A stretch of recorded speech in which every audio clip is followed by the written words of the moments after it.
लगता है कि क्योंकि देहरादून जिला जो है, जो आप ज्यादातर चीजें मौजूद हैं, अंग्रेजों ने शुरुआत यहीं से की थी, सब कुछ आपको पता है। पहला जिला जो उत्तराखंड के अंदर जितने भी जिले मौजूद हैं उनमें सबसे पहले यही बना था। कब बना था ये जिला? अब एक बात ध्यान रखना हमेशा, एक तो 1817 आता है और 1871 भी आपको देखने को मिलेगा कई जगह, ठीक है। अब दो ही चीज हो सकती है, या तो ये गलत है या तो इसके पीछे कुछ गूढ़ बात है जो किसी को नहीं पता, मुझे पता है। देखो पहली बात क्या है कि 1817 को एक जिला बना था, लेकिन ये जिले के अंदर जिला बना था।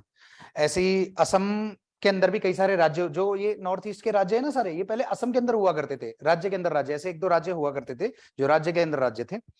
पर खैर वो कॉन्सेप्ट अलग चीज है, वो समझने का खैर अलग ही कॉन्सेप्ट है। 1817 में जिला बना था तो एक कंबाइंड जिला बना था, ये ज्वाइंट बोलेंगे या कंबाइंड, जो भी सही रहेगा, संयुक्त जिला इसको बोलते हैं। तो ये बना था सहारनपुर के अंदर जिला, और सहारनपुर बोलते लोग सहारनपुर मंडल में शामिल हुआ।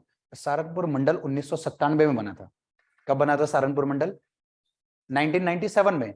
तो मंडल का मतलब कोई मतलब नहीं होता। तो टोटली बहुत सारी चीजें जो किताबों में, मतलब आप उत्तराखंड की जिला सीरीज के लिए भी पढ़ेंगे अगर किसी किताब को, तो शुरुआत अगर आपके पास 15 किताब है ना, तो 15 में से 14 किताबें तो ऐसी होंगी जो बिल्कुल गलत है, और जिसमें गलत जानकारी है। इनमें से जो मैंने एक दो बातें बताई आपको, अभी क्लियर करेंगे और शुरुआत करते हैं अभी टॉपिक की फिर। और एक आध किताब अगर सही भी हो तो उसमें चीजें क्लियर नहीं है, उसमें गलत नहीं लिखा पर सही का भी नहीं उसमें कहीं इंफॉर्मेशन, तो मैं आपको वो सारी चीजें बताऊंगा, यही फायदा है यहाँ पे पढ़ने का। तो होगी रिकॉर्डिंग शुरू हो गई? अच्छा ठीक है, स्टार्ट करते हैं। तो मैंने आपको बताया आरओ के हिसाब से हम लोग पढ़ रहे हैं, आरओ बल्कि पीसीएस, आपका पीसीएस लेवल से लेकर के और उससे नीचे सभी कुछ इसी क्लास के अंदर कवर हो जाएगा। हम लोग पढ़ रहे हैं सब्जेक्ट के अंदर इस क्लास के अंदर उत्तराखंड जीएस, ठीक है।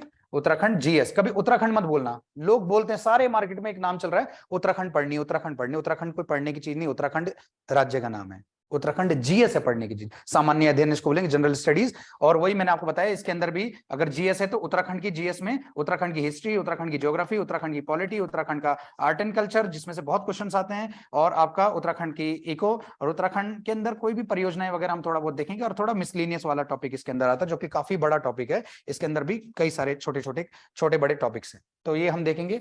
और हम लोग शुरू करते हैं नया टॉपिक, नया हिस्सा, जिला सीरीज, ठीक है। पहला जिला आज हम देखेंगे, 13 जिले मौजूद है, देहरादून से शुरुआत करेंगे हम लोग। शुरुआत करेंगे इसके मैप से।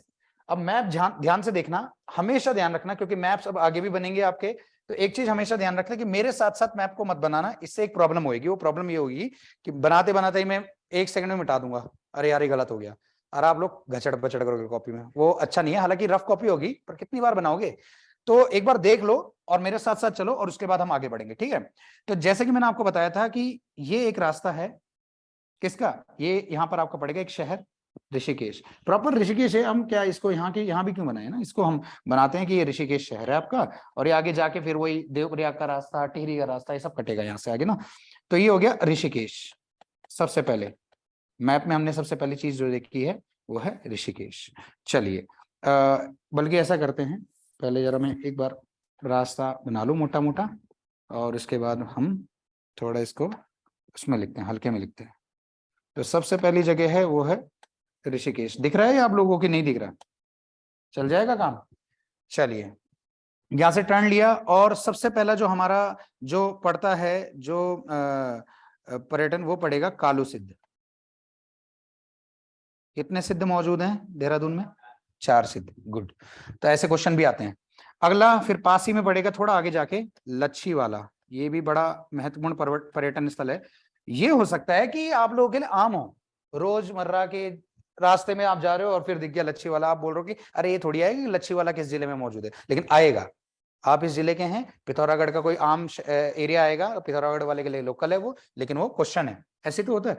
अब देखो लच्छी वाला, और जैसे मान लो देवप्रयाग वाले से, देवप्रयाग में कोई रहता है, जन्म भी वहीं हुआ, वहीं रहा, पला बड़ा, फिर वो तैयारी करने के लिए यहाँ आया और एग्जाम में क्वेश्चन देख रहा है कि देवप्रयाग में किन 2 नदियों का संगम होता है। बोला क्या पूछ रहा है, तो घर वालों ने बचपन में सिखा दिया था, इसके लिए तो कोचिंग भी नहीं ली मैंने। समझ रहे हो ना बात को? तो कोई क्वेश्चन इजी या टफ नहीं होता, आपको पता हो तो इजी, नहीं पता तो टफ। लच्छीवाला से आगे जाएंगे हम लोग तो एक और पर्यटन स्थल आता है फेमस सा, और इसका नाम है लक्ष्मण सिद्ध। ओहो, लक्ष्मण सिद्ध, ठीक है।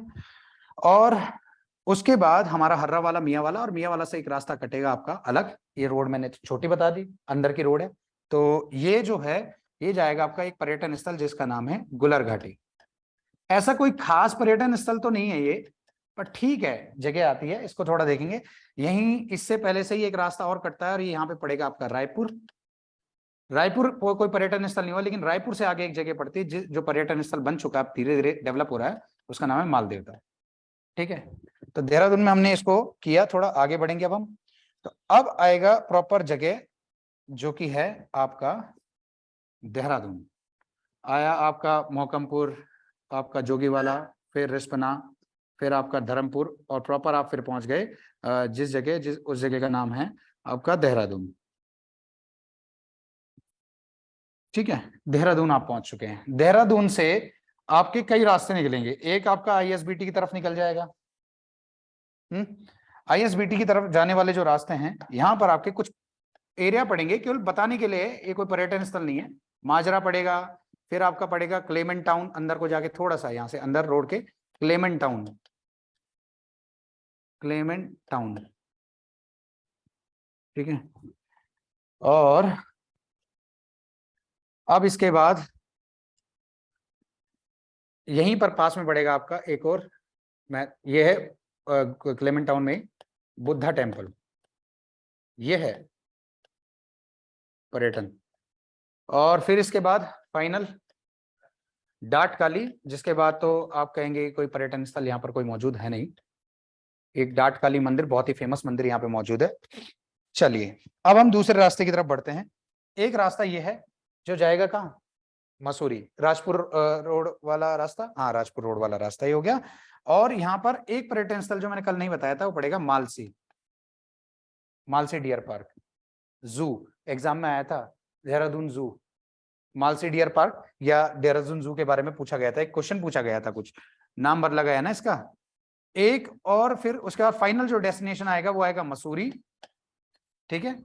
और मसूरी के अंदर भी बहुत सारी जगह हैं, तो हम एक ही जगह पे इतने सारी जगहों के नाम लिखेंगे। हम एक रफली मैप बना रहे हैं, एग्जाम में मैप नहीं पूछता, ये सिर्फ क्या है कि थोड़ा सा बस आपको आइडिया देने के लिए कि देखो जी ये। अब हम देहरादून में आगे बढ़े चक्राता रोड की तरफ, जो कि देहरादून की मेन रोड है, आगे बढ़ेंगे। और चक्राता रोड से जाते समय हमारे पास जो सबसे पहली जो जगह आएगी वो आएगी FRI, पर्यटन स्थल है, और अपना रिसर्च सेंटर भी है, रिसर्च इंस्टीट्यूट है फॉरेस्ट का। उसके बाद हम आगे जाएंगे तो पड़ेगा IMA, Indian military academy. Exam में कई बार क्वेश्चन आ चुका है कि कहाँ है, किस जिले में मौजूद है, या कहाँ मौजूद है, कब इसकी स्थापना हुई।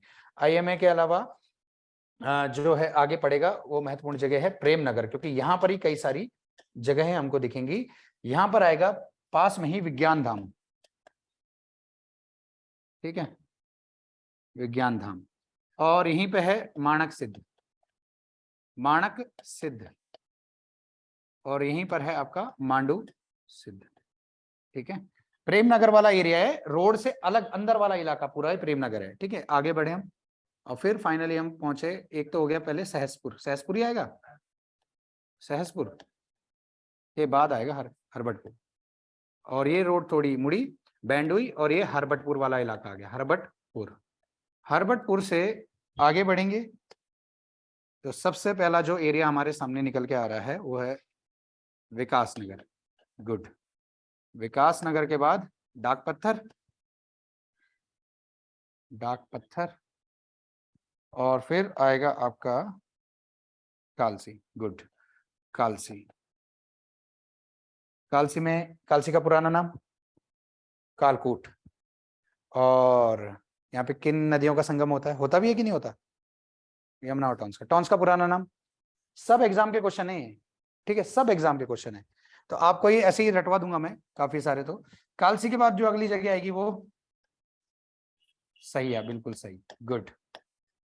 फिर चक्राता, ठीक है, और भी जगह आती होंगी रास्ते में, लेकिन ये आप मोटा माटी लिखिए। यहाँ साइड में एक कोटी कनासर कर लो, थोड़ा आगे जाके कोटी कनासर, और उसके बाद ट्यूनी, ट्यूनी, और त्यूनी से थोड़ा आगे जाके बाउंड्री पे पड़ेगा उत्तरकाशी और इसकी बाउंड्री पे हनोल। बहुत ही महत्वपूर्ण स्थल हो गया, देवस्थल। अच्छा, इधर ही साइड में आप कहीं डाल दो, यहाँ कहीं लाखा मंडल।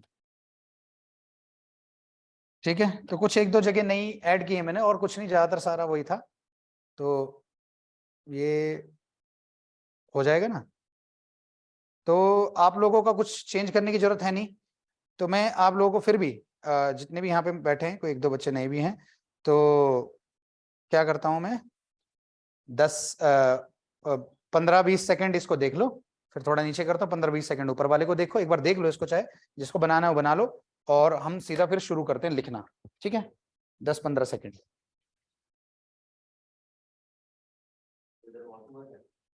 हाँ हाँ हाँ, अंदर और आगे जाना, और आगे वहाँ।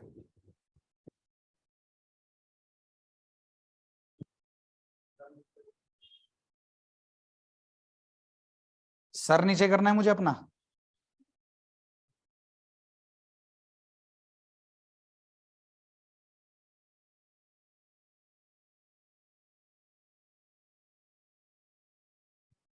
दिख तो रहा है ना।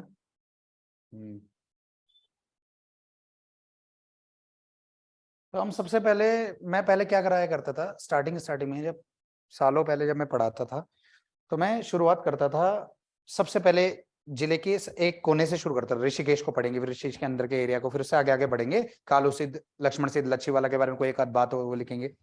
लेकिन अब मैंने ये स्टार्ट किया है पिछले 2-3 साल से कि मैं पहले जिले के सेंटर के बारे में लिखवा दूं। पहले देहरादून हम सबसे पहले हेडिंग डालेंगे।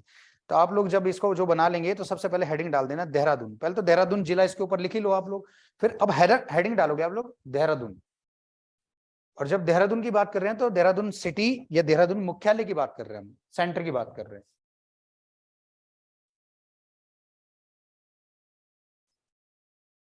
ठीक है,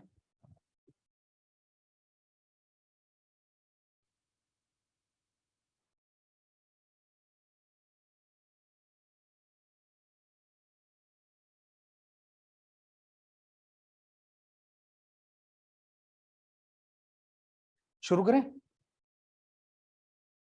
चलिए शुरू करते हैं। तो मैं नेक्स्ट पेज, चलो नेक्स्ट पेज करने की जरूरत नहीं है।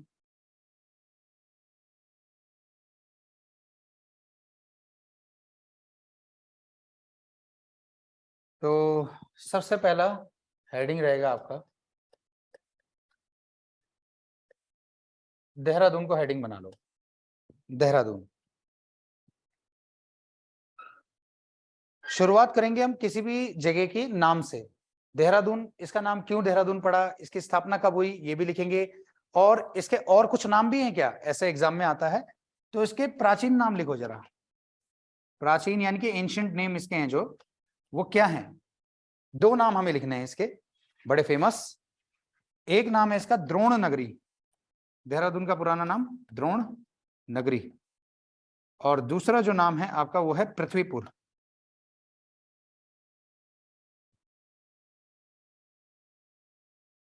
2 प्राचीन नाम है, एंशिएंट नेम में इसके आप डालोगे। मतलब देहरादून तो मेन हेडिंग हो गया, उसके अंदर भी हेडिंग है प्राचीन नाम, देहरादून, द्रोण नगरी और पृथ्वीपुर। दोनों की स्टोरी थोड़ी थोड़ी बता देता हूं, लिखने की जरूरत नहीं है। हाँ, देहरादून नाम क्यों पड़ा होगा, द्रोण नगरी पृथ्वीपुर तो मैं बताऊंगा क्यों है, क्यों बोलते हैं इसको। देहरादून नाम क्यों पड़ा वो मैं आपको लिखवाऊंगा भी। थोड़ा सा आपको पहले भी थोड़ा बहुत आपने लिखा है, पर अब यहाँ जिले को पढ़ रहे हैं, जिले में हम थोड़ा बहुत हिस्ट्री, पॉलिटी, ज्योग्राफी सब आ जाता है इसके अंदर। हम इसके ये भी लिखेंगे कि कौन कौन से तहसीलें वगैरह इसके अंदर आती हैं, और लास्ट में हम लिखेंगे सब। तो पूरा एक जिला आपका जो है ना, अपने आप में सारी इंफॉर्मेशन के अंदर आ जाएगी, ये जो टॉपिक आपका चल रहा है जिला सीरीज में। तो सबसे पहली चीज, किसका नाम द्रोण नगरी क्यों बोलते हैं, तो कहते हैं कि द्रोणाचार्य का आश्रम हुआ करता था यहाँ पे देहरादून में। द्रोणाचार्य का आश्रम होता था, और वो यहाँ पे शिक्षा देते थे अपने ये जो कौरव तो नहीं बोलेंगे, कुरुवंश के लोगों को। कुरुवंश में दोनों आ गए ब्रांचेस, कौरव और पांडव दोनों कुरुवंशी थे, है ना। बाद में बट गए वो अलग बात है। तो शिक्षा देते थे, शिक्षा दीक्षा देते थे यहाँ पे, इसलिए उनको द्रोण नगरी बोल रहे हैं। और इसी से ये जो देहरादून नाम है ना, दून, दून का कई लोग बोलते हैं कि जो दून है ना, ये दरअसल द्रोण का बिगड़ा हुआ रूप है। द्रोण का बिगड़ा हुआ रूप है। द्रोण, आप देखो इसका एक बहुत क्लासिक और बहुत ही बढ़िया एग्जाम्पल है। आप लोगों को पता है ना कि कत्यूरी काल, जब कत्यूरी वंश का शासन था पूरे उत्तराखंड में, और बल्कि पौरवों का भी था, पौरव वंश एक भी हुआ करता था, कत्यूरियों से पहले होता था, मेन तो कत्यूरी है। इनके समय में नापने की एक तरीका चलता था जिसको बोलते थे द्रोण वापम। याद है कुछ? द्रोण वापम नापने का तरीका था, वो मैंने आपको बताया था कैसे क्या है। तो द्रोण वापम वाला जो तरीका है, वाप का मतलब होता है बीज, द्रोण का मतलब वो नाप के लिए हो गया, जितने भी नाप होती थी द्रोण, इतना द्रोण जमीन हो गई। जैसे मैं बोलूंगा 4 द्रोण, 4 द्रोण वापम, तो 4 द्रोण वापम मतलब वाप का मतलब होता बीज, मतलब 4 बार 4 मुट्ठी बीज अगर फेंकेंगे, मैंने यहां फेंका, फिर उस जितने एरिया में बीज गए उस एरिया से थोड़ा आगे गया, फिर फेंका, फिर जितने एरिया में बीज फैल गए, फैलने चाहिए बीज, और फिर उसके बाद थोड़ा और आगे गया जितने एरिया तक, मान लो मैंने फेंका, लास्ट वाला बीज फैल के लास्ट वहां तक गया, तो मैं उस जगह खड़े होकर अब आगे बीज फेंकूंगा। तो 4 द्रोण वापम यानी कि 4 मुट्ठी क्षेत्र बीज वाला, मतलब 4 मुट्ठी बीज जितने एरिया में फैला है वो 4 द्रोण वापम हो गया। मैं ये नहीं बता रहा हूं ऐसा होता था, मैं बता रहा हूं इस टाइप से है ये कुछ नापने का तरीका। मतलब 4 मुट्ठी बीज फेंका जितने एरिया में, वो हो गया 4 द्रोण वापम। द्रोण नाप का नाम हो गया, वाप हो गया आपका बीज का, मतलब कि बीज से नापा जाता है जी।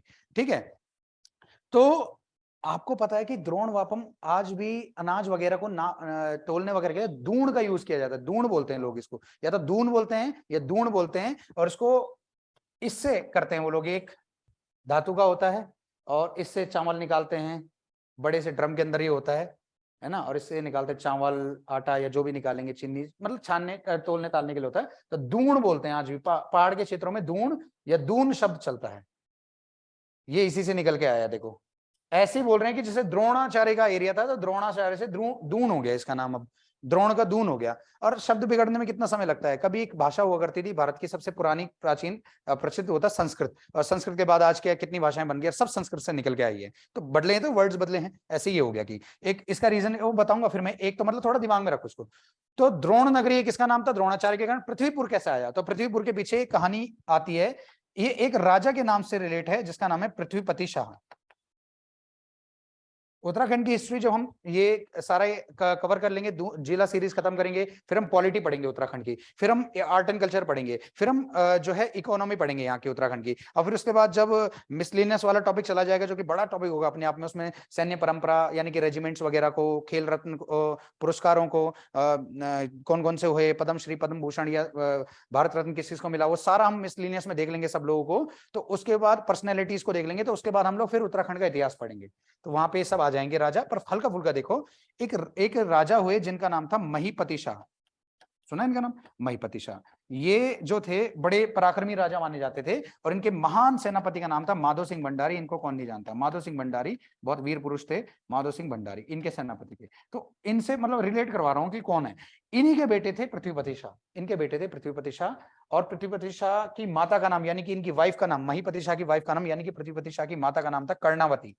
इतिहास की बहुत ही, उत्तराखंड के इतिहास की बड़ी वीरांगना थी, बहुत बड़ी। इनकी कहानी बड़ी इंटरेस्टिंग है, इन्होंने मुगलों के नाक काट दिए थे, सुना होगा आप लोगों ने, नाक कटी रानी बोलते हैं इनको, वो बड़ी इंटरेस्टिंग स्टोरी है। तो पृथ्वीपति शाह के नाम की वजह से इसका नाम पृथ्वीपुर पड़ा। तो ऐसे कहते हैं कि पृथ्वीपति शाह ने इसको शहर की तरह बसाया। हमेशा लोग तो हर जगह रहते ही हैं, लेकिन जिस जगह जिसको डेवलप करे जो बंदा, उसके नाम पे पड़ जाता है। तो पृथ्वीपति शाह ने पृथ्वीपुर बसाया, कुछ लोग ऐसे बोलते, कुछ लोग बोलते कि इनके बेटे ने अपने पिताजी के नाम से शहर बसाया। मेदिनी शाह इनके बेटे का नाम था। इनके बेटे का नाम क्या था, मेदिनी शाह। तो ये कुछ कुछ में क्यों बट गए विद्वान, कुछ कुछ में इसलिए बटे थे, मैंने पहले भी कहानी बताई थी कि मेदिनी शाह, कुछ लोग बोलते हैं कि राजा बना था, कुछ लोग बोलते हैं मेदिनी शाह राजा बन ही नहीं पाया था कभी, उसकी भी एक स्टोरी अपनी बड़ी। तो उसमें हम नहीं जाएंगे, बस इतना ध्यान रखना, आमतौर पर से पृथ्वीपति शाही माना जाता है कि पृथ्वीपति शाह ने पृथ्वीपुर नगर बसाया। और पृथ्वीपुर नगर बसाया यानी कि कौन सा नगर बसाया, देहरादून। समझ रहे हो बात को, उस समय उसका नाम पृथ्वीपुर, उस समय इस एरिया का नाम पृथ्वीपुर था। फिर धीरे धीरे धीरे करके फिर देहरादून कैसे निकल के आया उसको देखेंगे हम। मेदिनी शाह के बेटे का नाम था क्या, फतेह शाह। अगर आपसे देखो, मैं आपको ना बीच बीच में कुछ कुछ बताता रहूंगा। और हमने अभी पटवारी के एग्जाम में देखा था, या उससे पहले के किसी एग्जाम में आपने देखा होगा, मैंने पहले भी बताया था, आप लोगों ने भी इसको रियलाइज किया कि एग्जाम में जो मैं एक्स्ट्रा चीजें बता रहा हूँ क्लास में टॉपिक से हटके, उससे क्वेश्चन बहुत आ रहे हैं। और आप चाहो तो उनको नोट भी रख सकते हो, शॉर्ट में एकदम लिख लिया जैसे मैंने कुछ बताया, अगर किसी को जरूरी लग रहा है, या फिर थोड़ा दिमाग में रखो, और जब इनका नंबर आएगा, तो ये तो पढ़ाना ही है, मैंने हिस्ट्री पढ़ाऊंगा तो दोबारा ये डिटेल में पढ़ोगे, फिलहाल बता रहा हूँ। महिपति शाह के पुत्र का नाम पृथ्वीपति शाह, इनके नाम पे पृथ्वीपुर नगर बसाया गया, इन्होंने बसाया या इनके बेटे ने बसाया, पर मेन इन्होंने बसाया ये बोलते हैं। ये राजा बना नहीं बना, कुछ लोग इस पे संदेह करते हैं, पर इससे हमारा कोई लेना देना, इतिहास नहीं पढ़ रहे हम। मेदिनी शाह के बेटे का नाम है फतेहपति शाह, और फतेहपति शाह के बारे में एक क्वेश्चन हमेशा याद रखना कि इनके दरबार में एक तो नवरत्न थे, यानी कि 9 विद्वान हुआ करते थे इनके दरबार में। कभी एग्जाम में पूछे कि पंवार वंश, ये पंवार वंश है, पंवार वंश के राजाओं में किस राजा के दरबार में नवरत्न थे, तो फतेह शाह के दरबार में थे। एक बात। दूसरी बात कि किसके काल को गढ़वाल का स्वर्ण काल कहा जाता है? फतेह शाह। गढ़वाल में जब फतेह शाह का शासनकाल था तो फतेह शाह का जो टाइम पीरियड था, उस टाइम पीरियड को गोल्डन एरा बोला जाता था गढ़वाल का। और चंद्रवंश में किसका बोला जाता है? जगत चंद का। ठीक है, थोड़ा ध्यान रखना। ये तो आगे बताऊंगा मैं, पर अभी मुंह जबानी बोल रहा हूँ, थोड़ा बहुत दिमाग में रखो, बार बार बोलूंगा, आप लोग बार बार सुनोगे, याद हो जाएगा। इसके समय में एक घटना घटी 1675-76 के बीच में, 75-76 के बीच में ही है ये सारा काम जो हुआ। 75 मानते लोग, 76 भी कई जगह है, तो 75-76 लेके चलो। मतलब इसको एग्जाम में कैसे टिक करोगे? 75 आएगा ऑप्शन में तो 75 टिक कर दिया, 76 आएगा तो 75 नहीं आएगा। ध्यान रखना, ऐसे ऑप्शंस नहीं देता वो 74, 75, 76, ऐसे ऑप्शंस नहीं देता है कभी एग्जाम में। और खासकर उनके जिनमें पहले ही डाउट हो, कि जिसमें 2-3 विद्वान, कोई बोल रहा है 75, कोई बोल रहा है 76, तो ऐसे नहीं करता। 75-76 में एक व्यक्ति आया फतेह शाह के टाइम पीरियड में उत्तराखंड में या देहरादून के अंदर। उस व्यक्ति का नाम या उन व्यक्ति का नाम था गुरु राम राय। नाम सुना इनका? इनके नाम से तो बहुत स्कूल है और कॉलेज हैं। तो गुरु राम राय जी आए थे यहाँ उत्तराखंड में, खास करके बोलेंगे तो देहरादून में आए थे। अब देहरादून में क्यों आ गए और कैसे आए और यहाँ पे इन्होंने अपना डेरा कैसे जमाया? तो फतेह शाह के टाइम पीरियड जब चल रहा था, फतेह शाह का जो टाइम पीरियड था, लोग बोलते हैं 1664 में 1664 में इनका राज्याभिषेक हुआ था। और 1717 तक इन्होंने शासन किया। कब से लेकर कब तक? 1664 से 1717 तक, काफी लंबा चौड़ा शासनकाल इनके पास आ गया। और 1658 से 1707 तक भारत का एक बादशाह हुआ करता था जिसका नाम था औरंगजेब। तो इसका मतलब जिस समय फतेह शाह गढ़वाल के राजा थे, उस समय भारत का बादशाह कौन था? औरंगजेब है। देखो 58 से 7 तक, 64 से 17 तक। ठीक, तो औरंगजेब और फतेह शाह के बीच में ट्यूनिंग ठीक ठाक थी, कोई दिक्कत नहीं थी। औरंगजेब का बंदा था, मतलब उनके खास थे, मेहमान थे एक तरीके से गुरु राम राय। गुरु राम राय को पसंद करते थे औरंगजेब, क्योंकि विद्वान व्यक्ति है, हर कोई पसंद करेगा। राजा महाराजाओं का काम क्या होता था? अरे वाह वाह वाह, बहुत बढ़िया, चलो आपको जमीन देते हैं अभी। तो औरंगजेब ने फरमान भिजवाया किसके पास? फतेह शाह के पास। बोला भाई अपना बंदा आ रहा है, इनको जमीन दो, ये रहेंगे यहाँ पे, इनके अनुयायी वगैरह यानी कि इनके फॉलोवर्स भी आएंगे, तो आप इनको जमीन दो। फतेह शाह ने 3 गांव दे दिए, यही आपका बिंदालपुर के आसपास का पूरा एरिया दे दिया। धामा वाला, जहाँ पे ये झंडा मेला लगता है, जहाँ पे झंडा साहिब गुरुद्वारा है, इन्हीं का गुरुद्वारा है, इन्हीं के नाम का। धामा वाला दे दिया है ना, या धाम वाला बोलते हैं उसको, धामा वाला। और ये आपका एक दे दिया आपका ये खुड़बुड़ा, बिंदालपुर के पास वाला एरिया। ठीक है, और कुछ लोग बोलते हैं राजपुर वाला पूरा क्षेत्र इनको दे दिया। ये पूरा एक ही साइड का एरिया, एक इधर पीछे पीछे पीछे का राजपुर का एरिया इनको दे दिया, राजपुर वाला क्षेत्र। तो ये देने के बाद गुरु राम राय ने यहां डाल दिया अपना क्या? सिख लोग क्या डालते हैं? डेरा। सिख लोग अपने जिस एरिया में रहते हैं उसको डेरा बोलते हैं। और देखो प्रभाव इतना ज्यादा इस शब्द का कि गढ़वाल में भी इस शब्द का यूज किया जाता है अपने घर के लिए, थोड़ा सा एक्सेंट बदल जाता है, डेरा डेरा हो जाता है, डेरा हो जाता है, ये थोड़ा बहुत ट्यूनिंग चेंज होती है। घर के बोलते हैं मैं डेरा जा रहा हूँ, डेरा जा रहा हूँ, या डेरा जा रहा हूँ, या डेरा, जो भी थोड़ा बहुत ट्यूनिंग में चेंज होता है वो अलग अलग जिले में थोड़ा अलग है, गढ़वाल कुमाऊं में। तो डेरा, इन्होंने अपना डेरा डाल दिया कहाँ? इस पूरे एरिया में। और आपको पता है कि ये सेंटर वाले एरिया है, धाम वाला, आपका पलटन बाजार वाला एरिया पूरा, आपका खुड़बड़ा बिंदालपुर वाला पूरा एरिया, चक्राता रोड पूरा, इनका ये भी सेंटर एरिया है। सबसे पहले डेवलप हुए होंगे तो ये हुए होंगे क्योंकि सबसे ज्यादा डेवलप्ड जगह है। और राजपुर वाला एरिया बहुत डेवलप एरिया है, तो राजपुर वाला एरिया, यहाँ पे इन्होंने अपना डेरा जमाया, इनके फॉलोवर्स यहाँ रहे, अनुयायी रहे। और इनके यहाँ पर डेरा जमाने के बाद से धीरे धीरे ये वर्ड डेरा की, कहाँ जा रहे हैं? डेरा जा रहे हैं जी हम, डेरा डेरा जा रहे हैं। किसके डेरा में जा रहे हैं? गुरु राम राय के डेरा में जा रहे हैं। डेरा डेरा डेरा, द्रोण से बना दून, तो ये डेरा डेरा ड्रोन से धीरे धीरे ये हो गया। अंग्रेज कैसे बोलेंगे इसको? अंग्रेज आएंगे, देहरादून, है ना, मिस्टर गांधी, जैसे गांधी जी नहीं, गांधी, मिस्टर गांधी, है ना। तो ऐसे ऐसे वर्ड्स चेंज होते हैं, अलग अलग लोग अलग अलग तरीके से प्रोनाउंसिएट करते हैं। यहां तक कि आज भी कोई यूपी बिहार का व्यक्ति आएगा, यहाँ के एरिया के नाम थोड़े अलग तरीके से बोलेगा। तो देहरादून शब्द की उत्पत्ति हुई, ये इतना गहराई से मैंने आपको बता दिया, एग्जाम में इतना गहराई से आपसे पूछेगा नहीं, पर आपको पता है तो आपको कॉन्फिडेंस अपनी पढ़ाई के ऊपर, और आप एग्जाम में शायद रिलेटेड कई क्वेश्चन सॉल्व कर सकते हो जो मैंने बताया अभी। देखो इनमें, इनको हम शॉर्ट में लिखेंगे, इन सारी बातों को जो मैंने बताया शॉर्ट में लिखेंगे, ज्यादा लंबा चौड़ा नहीं, पर समझा मैंने आपको दिया कि डेरा बना है, कहते हैं देहरा से। देहरा जो बना है वो डेरा से बना है। गुरु राम राय ने यहाँ पे आके अपना डेरा डाला और डेरा कहलाने लगा, ये पूरा एरिया डेरा था जी, डेरा एरिया है। और दून जो बना है उसके पीछे दो रीजन बताए जाते हैं। एक तो मैंने द्रोण बता दिया कि द्रोण नगरी इसको बोलते थे, द्रोण से दून बन गया। और एक रीजन है इसका जियोग्राफिकल, यानी कि भौगोलिक। और आप लोगों को पता है हिमालय में जो महान हिमालय है, महान हिमालय का मतलब कि जो देखो जो पूरा हिमालय है ना, इसकी सबसे ऊंची चोटियों को हम महान हिमालय बोलते हैं। इसकी जो थोड़ी उससे छोटी चोटियां हैं उसको मध्य हिमालय बोलते हैं। और इसकी जो थोड़ी छोटी चोटियां हैं उनको हम शिवालिक वाली चोटियां बोलते हैं। है हिमालयी, लेकिन ऊंचाई के हिसाब से हमने विभाजन कर दिया महान, मध्य और शिवालिक में। शिवालिक विकासनगर रेंज वाला पूरा एरिया सारा शिवालिक हो गया। मध्य हिमालय सारा ये मसूरी और इसके पीछे टिहरी और ये जो पौड़ी और उसके पीछे वाला जो पूरा एरिया हो गया मध्य हिमालय हो गया। और उत्तर काशी, चमोली और पिथौरागढ़ वाले जो ऊपर ऊपर के एरिया हो गए बेल्ट, ये हो गए महान हिमालय। ऊंची ऊंची चोटियां वहीं पे हैं। चमोली में खास करके काफी सारे महान हिमालय की चोटियां हैं। तो जो ये महान हिमालय है और मध्य हिमालय, इसके बीच में देखो एक घाटी वाला एरिया दिखेगा आपको, जहां पे पहाड़ खत्म होते हैं और अगले पहाड़ की रेंजेस शुरू हो जाती है नीचे से ही। तो ये जो पैर वाला एरिया है, जो नीचे फुट वाला एरिया है, इस एरिया को बोला जाता है घाटी। क्या बोलते हैं? घाटी बोलते हैं इसको, बोलते ही घाटी है। तो महान हिमालय यानी कि ग्रेटर हिमालय और मिडिल हिमालय के बीच में जो घाटी वाला एरिया है उसको घाटी ही बोलते हैं। क्या बोलते हैं? घाटी।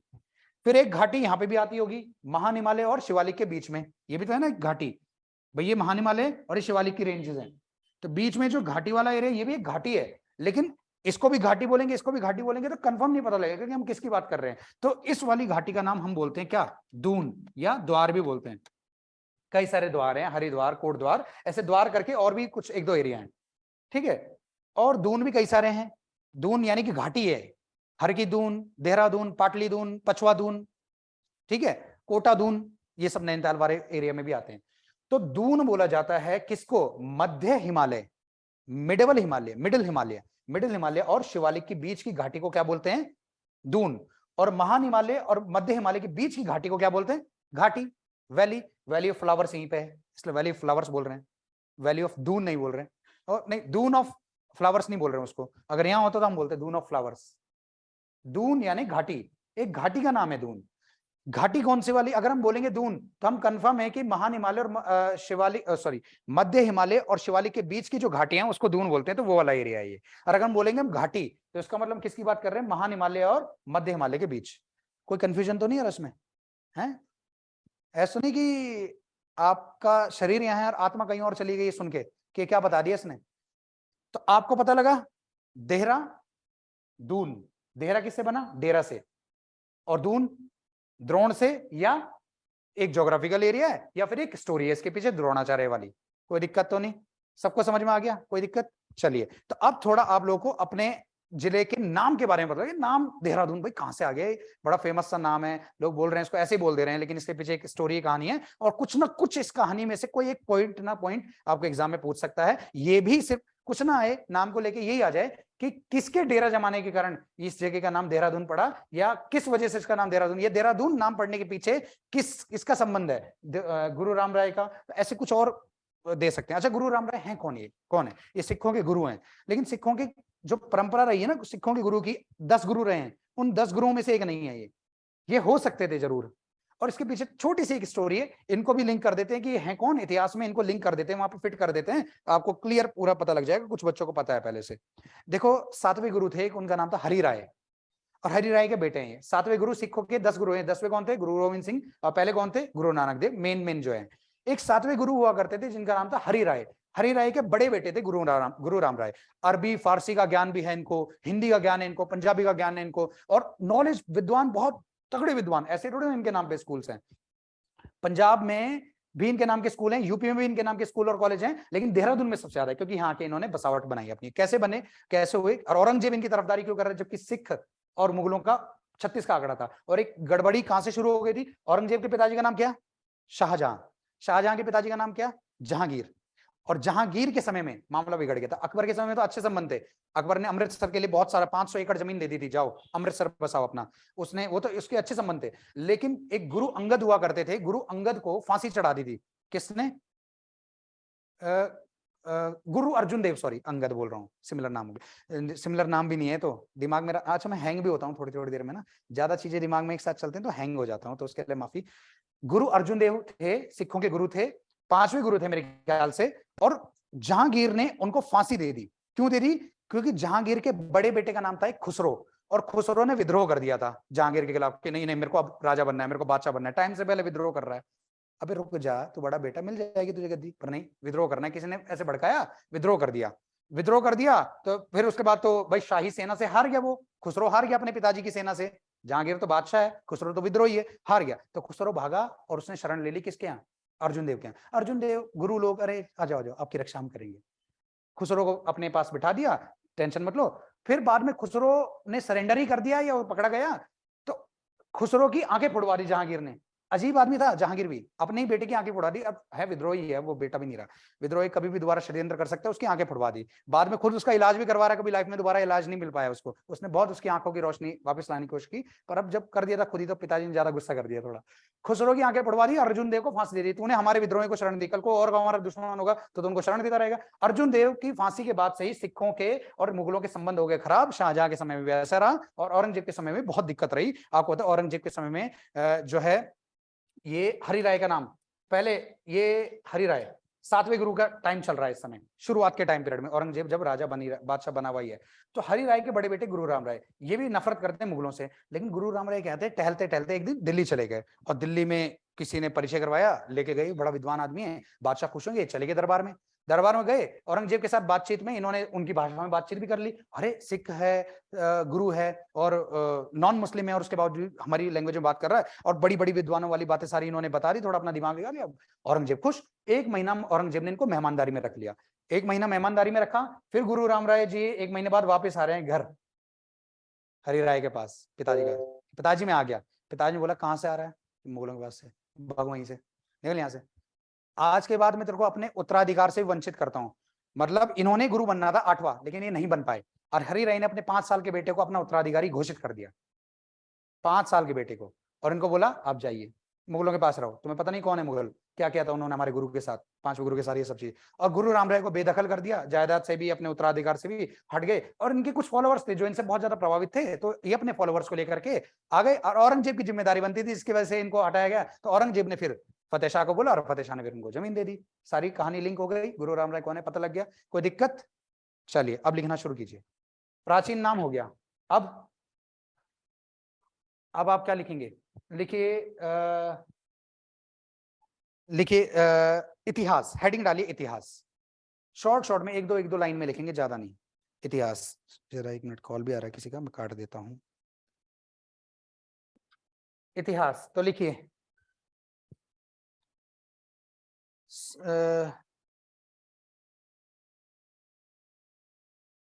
1817 में, 1817 में देहरादून को एक संयुक्त जिला बनाकर, संयुक्त यानी कि आप कंबाइंड बोल लो, ज्वाइंट बोल लो, जो भी ठीक लगे, संयुक्त, मैं दोनों चीज बताता रहूंगा आप लोगों को। ऑनलाइन वालों को समझ में आ रहा है? आवाज क्लियर है? वीडियो क्लियर है? बताइए जरा एक बार, और फिर मैं आगे बढ़ूं। ठीक है, तो 1817 में, 1817 में देहरादून को संयुक्त जिला बनाकर सहारनपुर जिले के अंतर्गत रखा गया। अंतर्गत यानी कि अंडर में रखा गया। 1817 में देहरादून को संयुक्त जिला बनाकर, किसके साथ संयुक्त किया गया? सहारनपुर। संयुक्त जिला बनाकर सहारनपुर जिले के अंतर्गत रखा गया, या सहारनपुर जिले के अंदर रखा गया, या सहारनपुर जिले के साथ संयुक्त किया गया, जैसे भी आपको ठीक लगे। 1817 में देहरादून को जिला बनाकर, संयुक्त जिला बनाकर सहारनपुर जिले के अंतर्गत या अंदर रखा गया, या संयुक्त किया गया। लिख लिया पहली लाइन। दूसरा पॉइंट, 1826 में, यानी कि ठीक आपके 9 साल बाद, 1826 में फिर क्या हो रहा है इसके साथ? 1826 में, 1826 में, 1826 में ट्रेल ने, कुमाऊं के दूसरे कमिश्नर थे ट्रेल, आगे ये हिस्ट्री में पढ़ेंगे हम लोग ट्रेल के बारे में। 1826 में ट्रेल ने देहरादून को, 1826 में 1826 में ट्रेल ने देहरादून को कुमाऊं कमिश्नरी, ट्रेल ने देहरादून को कुमाऊं कमिश्नरी में शामिल किया, कुमाऊं कमिश्नरी में शामिल किया। ट्रेल ने देहरादून को कुमाऊं कमिश्नरी में शामिल किया। कुमाऊं कमिश्नरी यानी कि जो पूरा कुमाऊं वाला एरिया था। अगर हम थोड़ा सा एक बार मैप देख लें तो ये रहा आपका उत्तराखंड का मैप, ठीक है, ऐसा कुछ मैप है आपका उत्तराखंड का। और इसमें जो ये एरिया है ये हो गया कुमाऊं और ये हो गया गढ़वाल, ठीक है, देहरादून, हरिद्वार, उधम सिंह है ना, तो ये आपका नैनीताल, ये आपका चंपावत, ठीक है, चंपावत हो गया। और जी आपका हो गया ये अल्मोड़ा, बागेश्वर, और ये पिथौरागढ़ हो गया, ठीक है, पिथौरागढ़ ये पूरा एरिया हो गया पिथौरागढ़। फिर ये चमोली हो गया, ये रुद्रप्रयाग हो गया, यूके यानी कि उत्तरकाशी हो गया, ये आपका टिहरी हो गया, ये पौड़ी हो गया, ये हरिद्वार, ये देहरादून, ठीक है, बस हो तो गया। तो आप ये देखिए ये जो पूरा एरिया है ये हुआ करता था गढ़वाल और ये होता था कुमाऊं। इसको बोलते थे कई बार लोग कुमाऊं कमिश्नरी, या इसको बोलते थे ब्रिटिश कुमाऊं, और इसको बोलते थे ब्रिटिश गढ़वाल। जहां तक इनका राज था, आधे हिस्से तक इनका राज था, तो ब्रिटिश गढ़वाल था, पौड़ी वाला हिस्सा और कुछ चमोली वाला हिस्सा इनके पास था, अंग्रेजों के पास। ऊपर वाला हिस्सा टिहरी रियासत था, राजा के पास था ये, ठीक है, वो इतिहास में पढ़ेंगे। तो कुमाऊं कमिश्नरी का मतलब हो गया कि ये जो हिस्सा है पूरा, इस पूरे हिस्से को कई बार कुमाऊं कमिश्नरी बोलते थे। इसे ब्रिटिश कुमाऊं, इसको ब्रिटिश गढ़वाल, और पूरे एरिया को क्या बोलते थे, कुमाऊं कमिश्नरी। कुमाऊं के अंदर आता था गढ़वाल वाला एरिया पहले, तो कुमाऊं कमिश्नरी बोलते थे क्योंकि यहाँ पे कमिश्नर का शासन होता था, इसलिए इस एरिया को क्या बोलते थे, कमिश्नरी एरिया या कमिश्नरी क्षेत्र या कमिश्नरी बोलते थे इस पूरे एरिया को। और इसी में शामिल कर दिया गया देहरादून को, कब, 1826 में। कब तक, 1829 तक। फिर उसे लगा नहीं नहीं नहीं, इसे अलग ही रखना फायदे में, मतलब साथ में नहीं ज्वाइन कर सकते इसको, कहाँ कुमाऊं और कहाँ ये देहरादून वाला एरिया, इसको अलग ही कर दिया फिर। तो लिखो 1826 में क्या बोला मैंने, ट्रेल ने देहरादून को कुमाऊं कमिश्नरी में शामिल किया, लेकिन 1829 में, लेकिन 1829 में, 1829 में, हर डेट इंपॉर्टेंट है, लेकिन 1829 में देहरादून को कुमाऊं से अलग करके, लेकिन 1829 में देहरादून को कुमाऊं से अलग करके किस मंडल में डाला गया। मंडल को या तो डिवीजन भी बोलते हैं लोग या रीजन भी बोलते हैं, जो भी है ना, रीजन या डिवीजन। तो आप बताइए किस में, सहारनपुर में या मेरठ मंडल में। समझ गए ना क्यों, कई किताबों में लिखा है सहारनपुर मंडल, मंडल ही 1997 में बना, तो मतलब ही नहीं बनता। तो क्या 1829 में देहरादून को कुमाऊं से अलग करके, यही बोला मैंने, कुमाऊं से अलग करके मेरठ मंडल में शामिल कर दिया गया। मेरठ मंडल, मंडल जो है ना वो जिलों का ग्रुप होता है, उसको मंडल बोलते हैं। देहरादून को कुमाऊं से पृथक करके मेरठ मंडल में शामिल कर दिया गया। कब, 1829 में। अच्छा, अब एक बात और समझना कि हाँ, गढ़वाल, सॉरी, उत्तराखंड में कितने मंडल है, मंडल है उत्तराखंड में, हाँ है, कितने, कुमाऊं और गढ़वाल। कुमाऊं में, कुमाऊं मंडल में कितने जिले, 6, और गढ़वाल मंडल में 7, 6 6 12 और 13, ठीक है, बिल्कुल सही। तो ठीक है, अब मुझे आप लोगों को क्या लिखवाना है कि 1829 में जब इसे मेरठ मंडल में डाल दिया, इसको फाइनली एक स्वतंत्र जिला, एक बिल्कुल आजाद जिला इसको जो बनाया गया 1871 में बनाया गया। ये कुछ किताबों, एक आध जगह सोर्सेज में मैंने देखा था, अगर ये बात गलत भी है तो भी आपको एग्जाम में, देखो आज तक कभी ये क्वेश्चन नहीं आया कि इसको स्वतंत्र जिला कब बनाया गया। एग्जाम में आया कि देहरादून जिले की स्थापना कब हुई। हमेशा ध्यान रखना देहरादून जिले की स्थापना 1817 में ही हुई। लेकिन अगर वो बोल रहा है कि देहरादून को एक स्वतंत्र जिला कब बनाया गया, जाहिर सी बात है कुछ अलग क्वेश्चन पूछ रहा है तो अलग उत्तर चाहता है वो, उसने स्वतंत्र वर्ड जोड़ दिया, यानी कि स्वतंत्र से पहले कभी कंबाइंड जिला रहा होगा। इसका मतलब वो क्वेश्चन से ही समझो ना, देहरादून को स्वतंत्र जिला कब बनाया गया, 1871। 7 को इधर और 1 को उधर कर दो, कोई दिक्कत नहीं है, ठीक है। ये क्वेश्चन जब स्पेशली पूछा जाएगा तब इस पॉइंट को ध्यान रखना 1871 को, नहीं तो हमेशा ध्यान रहेगा देहरादून जिला कब बना, 1817 में। और अगर एक शब्द उसके साथ जुड़ गया कि स्वतंत्र जिला कब बना, ये तो कब, 71 में। बस इतना, 71 का यूज वही होगा, नहीं तो 71 को याद भी रखने की जरूरत नहीं है। आता जाता 17 वाला ईयर 17 ही पूछेगा आपसे, जनरली पूछेगा देहरादून जिला कब बना, 17 में बना। और 17 में बना और किस में शामिल किया गया, सहारनपुर जिले में, सहारनपुर मंडल में नहीं, सहारनपुर में शामिल कर दिया गया। तो 1829 में मेरठ मंडल में शामिल कर दिया गया। अगला पॉइंट लिखो, 1871 में देहरादून को एक पृथक जिला बनाया गया। 1871 में देहरादून को एक पृथक जिला बनाया गया। पृथक, स्वतंत्र जिला, पृथक, या ब्रैकेट में लिख लो स्वतंत्र। वर्ड्स कोई भी दे सकता है, या तो पृथक बोलेगा, पृथक यानी अलग, और स्वतंत्र यानी कि स्वतंत्र, आजाद, इंडिपेंडेंट। तो इंडिपेंडेंट हो गया, जो भी हो गया। तो 1871 में देहरादून को एक पृथक या स्वतंत्र जिला बना दिया गया। यहां तक सबने लिख लिया, सबको क्लियर हो गया यहां तक? चलो उससे आगे लिखते हैं। अब लिखिए 1871 वाला कहानी भी आ गई, फिर आएगा 1900 साल, फिर 1900 में भी कुछ देहरादून में कुछ अलग नहीं होगा। फिर जब अलग होगा देहरादून में, वो तब होगा जब इसे मेरठ मंडल से हटा के गढ़वाल मंडल में शामिल करेंगे। क्योंकि गढ़वाल मंडल पहले बना था। गढ़वाल मंडल कब बना था, 1969। ध्यान रखना 70 भी दिया हुआ है किताबों में, गलत है, 1970 नहीं है। और ये ऑफिशियल साइट में गवर्नमेंट की, तो हम इसे सही मानेंगे, हम किताबों को क्यों सही माने, हमारे पास ज्यादा सटीक जानकारी है। गवर्नमेंट ने लिखा है देहरादून जिले में कि 1969 में गढ़वाल मंडल बना था, फिर उसमें शामिल किया गया था। तो 1969 में तो बना क्या, गढ़वाल मंडल। ध्यान से समझो, देहरादून का कोई रोल नहीं है अभी यहाँ पे। गढ़वाल मंडल कब बना, 1969 में गढ़वाल मंडल बना। और इस 1969 के बने गढ़वाल मंडल के अंदर देहरादून 6 साल बाद आया। कब,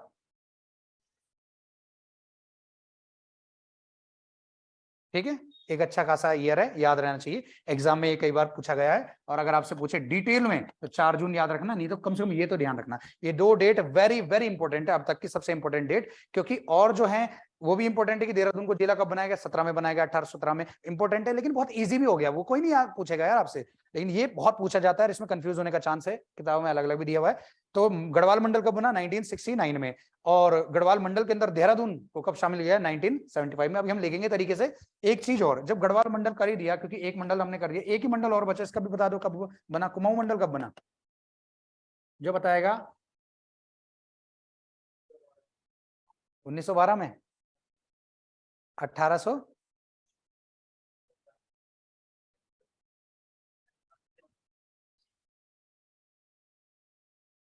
उन्नीस, वाह वाह वाह वाह, सबका चल रहा है कि अभी। अच्छा हुआ क्लास में ज्यादा बच्चे नहीं है, तो सारी डेट बता देते हो, है ना। तो देख लेना, 1854 होना चाहिए या 56 होना चाहिए, पर 54 है, मुझे याद में भी कंफ्यूज हो रहा है, 54 56 में, 1854 में बना था। क्यों सौम्या, तुम्हें याद है, 1854 में ही तो लिखा हुआ है, 1854 में कुमाऊं मंडल बना था। ठीक है, वैसे तो कुमाऊं मंडल में हम इसको देख लेंगे। आपकी परीक्षा वाणी खोलोगे, परीक्षा वाणी जो किताब है, एक बेस किताब है, मैं नहीं बोलूंगा कि उससे सारी तैयारी करो, उसको साथ में रख लो बस अपने पास। सारा कुछ उसमें सही नहीं है, बाकी तो मैं बताऊंगा। किताब के लो, आपको मेरे नोट्स फॉलो करने, किसी दूसरे सोर्स पे देखना भी नहीं है, लेकिन एक बेस किताब लेनी तो परीक्षा वाणी लेना। उस परीक्षा वाणी के पहले ही पेज में स्थापना लिखी हुई है कुमाऊं मंडल की, और गढ़वाल मंडल तो आपको पता लग गया, 1854 ही है इसका आंसर। पर इसको अभी केवल हल्का फुल्का ध्यान रखो, ये तो अभी लिखने की जरूरत नहीं है। वापिस आते हैं हम लोग, तो अब अगला पॉइंट लिखना है हम लोगों ने, 4 जून 1975 में, 4 जून 4 जून 1975, इससे इंपॉर्टेंट डेट लगा लेना, या इस पॉइंट को इंपॉर्टेंट लिख लो, वो मैं बताता रहूंगा आपको। 4 जून 1975 में देहरादून को गढ़वाल मंडल में शामिल किया गया। 4 जून 1975 में देहरादून को गढ़वाल मंडल में शामिल किया गया। ठीक है, पटवारी में जितने भी मैंने क्लास में कभी इंपॉर्टेंट बोलता ना, ये इंपॉर्टेंट है, ये इंपॉर्टेंट है, वो सारे वहीं से आए थे। इंपॉर्टेंट लगा लो इसको, और आपको आने वाले पेपर्स में दिखेगा। एक तो ये, और 2 नोट लिखवा रहा हूँ, ये भी एग्जाम में पूछे जा सकते हैं। पहला वाला नोट तो 100% आगे किसी ना किसी एग्जाम में पूछेगा। दूसरा नोट सिर्फ जानकारी के लिए, इतना नहीं पूछेगा, क्योंकि सहारनपुर उत्तराखंड में नहीं पड़ता, वो यूपी में पड़ता है, तो उसका क्वेश्चन क्यों पूछेगा हमसे। तो फिर बस जानकारी के लिए, क्योंकि किताबों में गलत लिखा है। तो लिखो पहला नोट, ये ज्यादा इंपॉर्टेंट है, गढ़वाल मंडल की स्थापना 1969 में हुई। गढ़वाल मंडल की स्थापना 1969 में हुई। गढ़वाल मंडल की स्थापना 1969 में हुई। गढ़वाल डिवीजन की स्थापना 1969 में हुई। ठीक है, एक बात, एक और नोट, सहारनपुर मंडल की स्थापना 1997 में हुई, 1997। सहारनपुर मंडल की स्थापना 1997 में हुई, 1997 में हुई।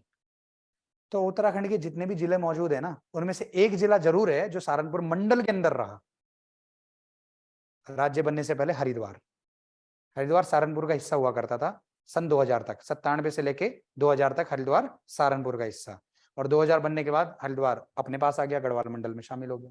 तो गढ़वाल, जब हरिद्वार जिला पढ़ेंगे तो तब वहां पे लिखेंगे हम इन बातों को। अभी देहरादून चल रहा है, तो ये दो नोट लिख लिए हमने जो थोड़े अलग थे, तो नोट बता दिया। पहला वाला इंपॉर्टेंट है, इसमें से गढ़वाल मंडल वाला इंपॉर्टेंट लगा लो।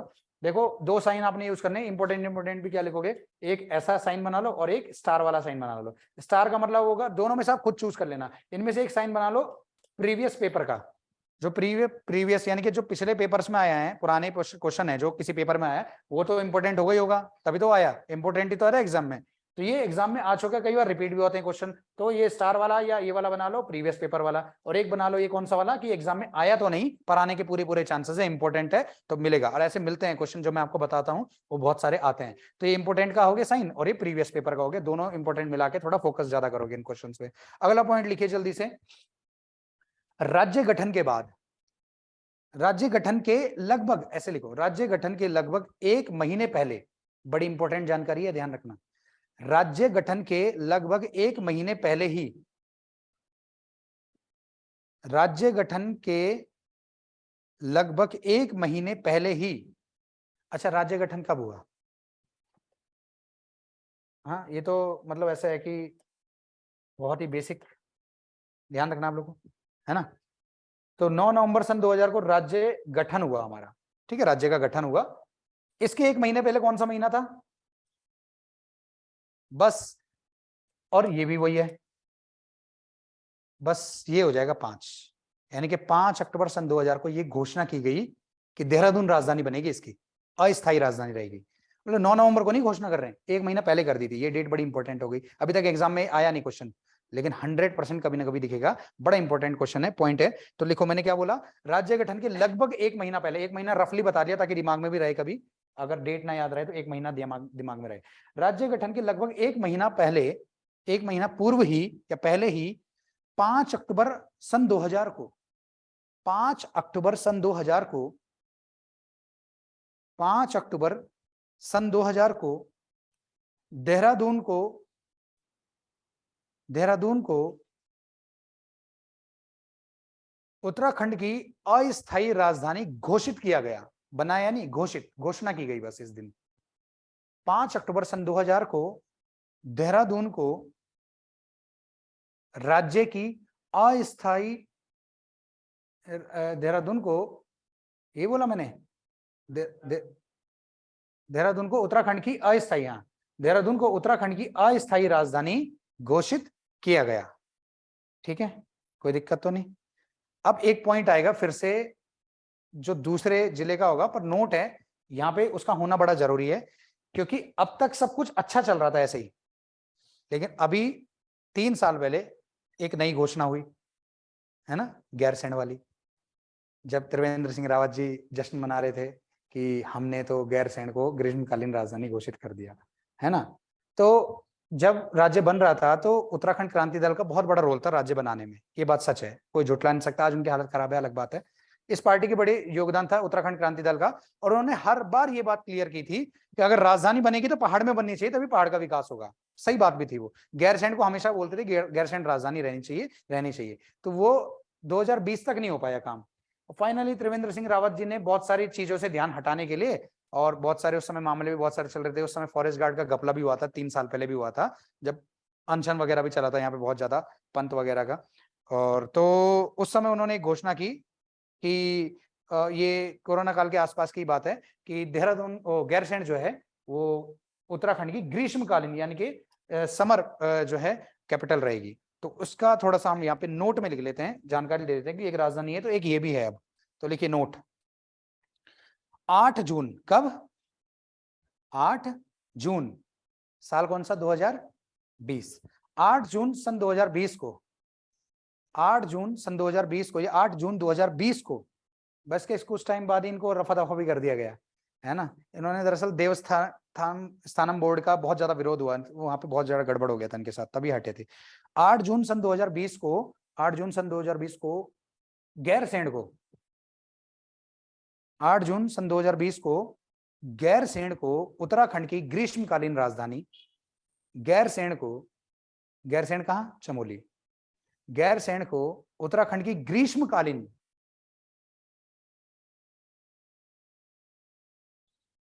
ग्रीष्मकालीन राजधानी घोषित किया गया।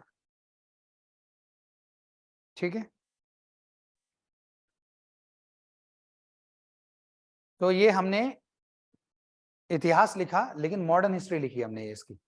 एंशिएंट हिस्ट्री मतलब मिडिवल हिस्ट्री नहीं लिखी कि ये नाम कैसे पड़ा और ये सब चीजें ना, इसको 2-3 लाइन में समेट के और हम आगे बढ़ते हैं। तो पैरा चेंज करके या नई लाइन से, एक लाइन छोड़ के नई लाइन से लिखिए। तो देहरादून के बारे में सबसे पुरानी जानकारी अगर हम देखेंगे, अगर इसको द्रोण नगरी बोल रहे हैं तो इसका मतलब महाभारत में जानकारी मिल रही है। अगर महाभारत को भी कैंसिल कर दें तो सबसे पुरानी जानकारी इनकी पंवार काल से मिल रही है, जब पृथ्वीपति शाह इसे पृथ्वीपुर के नाम से बसा रहा है, फिर उसके बाद उनका बेटा मेदिनी शाह आ रहा है, फिर उसके बाद आ रहा है फतेह शाह, जिसके टाइम पीरियड में गुरु राम राय आए और इसका नाम फिर देहरादून हो गया। तो यहां से कहीं ना कहीं कहानी शुरू हो रही है पृथ्वीपति शाह के बाद से। तो हम फतेह शाह वाला पोर्शन लिख लेते हैं, क्योंकि इसका नाम कैसे पड़ा इसका देहरादून, वो लिख लेते हैं 2-3 लाइन के अंदर, और ये खत्म, फिर हम एक एक एरिया को और उठा के देखेंगे। तो लिखिए जरा इसमें पैरा नई लाइन से लिखिए, पंवार काल या पंवार वंश के टाइम पीरियड में, पंवार काल में राजा फतेहपति शाह, पंवार काल में राजा फतेहपति शाह के शासनकाल में, पंवार काल में राजा फतेहपति शाह के शासनकाल में, राजा फतेहपति शाह के शासनकाल में सिखों के 7वें गुरु, सिखों के 7वें गुरु हरिराय के पुत्र, सिखों के 7वें गुरु हरिराय के पुत्र गुरु राम राय, हम वो सारी कहानी नहीं लिख रहे, औरंगजेब के पास गए ये सो वो सब है ना, बस वो कि यहाँ देहरादून आए थे। सिखों के 7वें गुरु हरिराय के पुत्र गुरु राम राय, और ब्रैकेट में इनका टाइम पीरियड भी वहीं पे लिख दो ताकि अलग से ना लिखना पड़े, लाइन ना बढ़ानी पड़े। 1675 to 76 ये डेट मिलती है, 75-76, ठीक है, ब्रैकेट में लिख लो 75-76 इस टाइम आए थे। तो फिर से बोल रहा हूं मैं, 7वें गुरु हरिराय के पुत्र गुरु राम राय देहरादून इस क्षेत्र में आए थे। किस क्षेत्र में, देहरादून की बात हो रही है। गुरु राम राय इस क्षेत्र में आए थे, गुरु राम राय इस क्षेत्र में आए थे। फतेह शाह ने इन्हें यहां 3 गांव दान में दिए। फतेह शाह ने इन्हें यहां 3 गांव दान में दिए। फतेह शाह ने इन्हें यहां 3 गांव दान में दिए। गांव के नाम याद रहेंगे ना, धामावाला, खुड़बड़ा और राजपुर। खुड़बड़ा, धामावाला जहां पे इनका गुरुद्वारा भी बना हुआ, बहुत फेमस मेला लगता है यहाँ पे, झंडा मेला, बहुत पुराना मेला है राज्य का, ओ सॉरी इस जिले का। धामावाला यानी कि पलटन बाजार वाला एरिया, खुड़बड़ा बिंदालपुर वाला एरिया यानी कि आपका चक्राता रोड वाला एरिया कुछ, और राजपुर, ठीक है, राजपुर। कई जगह किताबों में बाजपुर लिखा हुआ, गलत लिखा हुआ, राजपुर है वो, तो राजपुर। ये आपने ऐसे ही साइड में लिख लिया होगा, 3 गांव दान में दिए।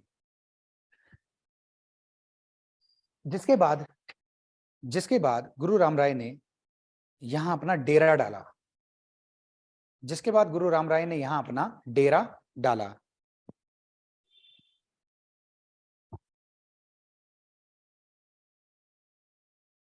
यही डेरा शब्द कालांतर में, कालांतर यानी कि कुछ टाइम पीरियड के बाद, यही डेरा शब्द कालांतर में, यही डेरा शब्द कालांतर में देहरा के नाम से प्रचलित हुआ। देहरा, यही डेरा शब्द कालांतर में देहरा के नाम से प्रचलित हुआ, देहरा, देहरा के नाम से प्रचलित हुआ। ठीक है, तो एक हिस्से के नाम की पूरी कहानी पता लग गई आपको। अब दूसरा हिस्सा पैरा चेंज करके लिखो, शिवालिक, शिवालिक और मध्य हिमालय के बीच की घाटियों को,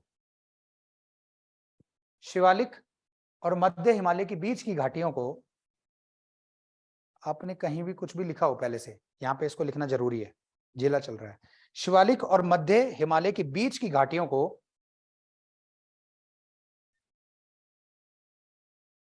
भूगोल में दून, भूगोल में, ज्योग्राफी में दून नाम से जाना जाता है। शिवालिक और मध्य हिमालय के बीच की घाटियों को भूगोल में दून नाम से जाना जाता है, दून नाम से जाना जाता है। इस प्रकार, इस प्रकार इस क्षेत्र का नाम, इस प्रकार इस क्षेत्र का नाम देहरादून, एक साथ लिख लो, इस प्रकार इस क्षेत्र का नाम देहरादून